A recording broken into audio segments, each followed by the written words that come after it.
Well, I'm overwhelmed by this Comic-Con thing. It's a blast, though. I'm having a good time. It really is awesome to be here, yeah. So welcome. This is my very first year, yeah. There are no spoilers right now. I mean, I can tell you what I know, but even that, I don't know too much. But let's have at it. You know, this is going to be an exciting season. Throw some questions at me. Let's see what we do. Well, you've had a chance to play, such different, obviously different personalities. So tell me a little bit about where your character's going in the future. And did you always know that there was going to be a chance for you to come back playing a different version of this character, or was that a surprise to you? Everything was a surprise to me, and everything continues to be a surprise for me. When I first got this gig, it was only supposed to be 2 episodes, and then things started to get written in, and Finn got expanded a little bit more. And then when they took me out, I got the opportunity to play a completely different character, as you spoke about, and that was really interesting. This season with Vincent, I think, as we saw at the end of the last season, he's sworn off magic, and he's trying to be somewhat of a mentor to Davina, who's risen up in the ranks and is now the regent and everything like that. But whether or not his voice is going to be heard by Davina at this point remains to be seen. And I think we have some other interesting challenges that are going to present themselves to Vincent as the season wears on as well. One of the things we haven't quite seen yet is how powerful Vincent is. We've heard he is, but are we going to be seeing it? Well, I think you saw hints of it in episode 217. I mean, you have to be pretty powerful if you're going to throw someone like Marcel out of a door, which is what happened in that episode. But yeah, Vincent is definitely a powerful witch. I think the fact that they wanted Vincent to be the regent in the first place hints at that. And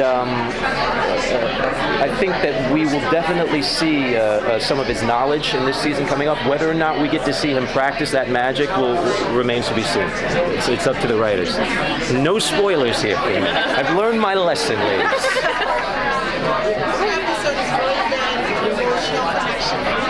I'm sorry, say one more time for me. That's definitely episode 203, the 3rd episode in the season. Hell, I was so nervous still when we were working on that.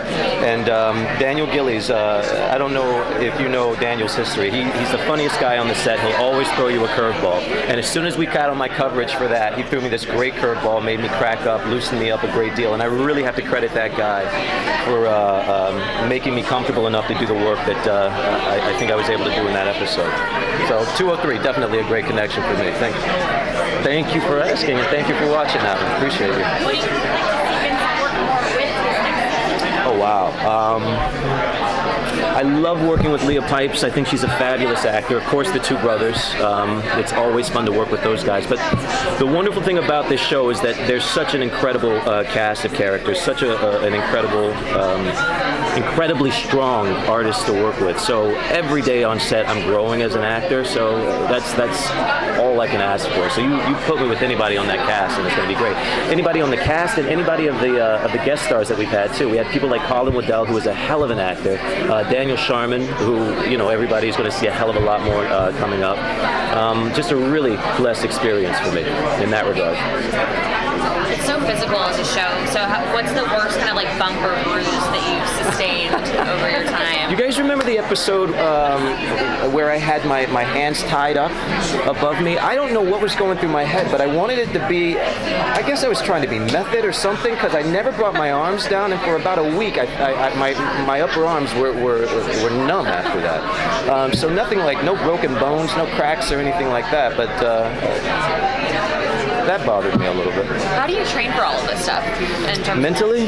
Physically, how do you, have you had to step it up, or do you guys work with the trainer when it comes to I don't work with a trainer, and I need to, because Charles Michael Davis puts us all to shame in that regard. But I think acting, whether people realize it or not, is a very physical exercise in and of itself. So I think just being able to sustain yourself throughout the day, because we work really long days on this show, is an exercise in endurance and gets you up to speed for things like this. But no, I don't have a trainer or anything like that, if you're asking about that. No. Do you have any bucket list items while you're here at Comic-Con? Bucket list items? I would love to run into somebody from The Walking Dead. I love this show. I think Game of Thrones is here, right? Yeah. I don't know if they've... she says, oh yeah, of course. That's the only reason there is a Comic-Con. Come on. No, I think they're running around too, so I would love to see some folks from that because I really appreciate those shows a great deal. The new Walking Dead spinoff I'm excited about, so I would love to, maybe have an encounter with some of them. But like I was saying, just the experience in general has been overwhelming in so many respects. It's so nice to meet the fans of the show because it's not like theater where you have a curtain call. This is the closest thing we get to a curtain call. So the love and appreciation that we get from the fans of the show is just like nothing else I've ever experienced. So blessings, man. What's like the freakiest thing you've been able to see they've done on the show? The freakiest thing, there's some about coffins, of course, that bothers me, and I've been in a coffin a couple of times. So seeing myself in a coffin, even watching it now, is kind of trippy. And some of the fight scenes that I've had with the two brothers, Klaus and Elijah, have been tough to watch, especially for my mother. Mom, if you're watching, sorry I had to put you through it. But again, it's all been for fun, and I love the experience. Love it. That was a badass experience. We had to do that several times because I couldn't catch the heart. And this might trip out some people, but that was an actual pig heart. That was a real heart that we were using for that, and I couldn't hold on to it, so we had to switch it to a rubber fake heart for me to catch. What's going through your head in that experience? Don't drop the pig heart because I think it was one of our DPs was like, listen, I got $20 on you, Yusuf. You got to catch this heart. If you don't, I'm going to lose the money. So I just didn't want people to lose their money on me, really. Were you ever worried they're going to actually have you do a scene with Baby Hope at some point? I have done a scene with Baby Hope on the last episode. I got to work with her, which is never really that.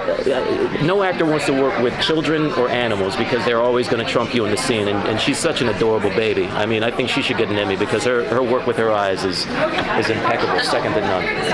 But I think that sums it up. All right, it's been a pleasure talking to you guys.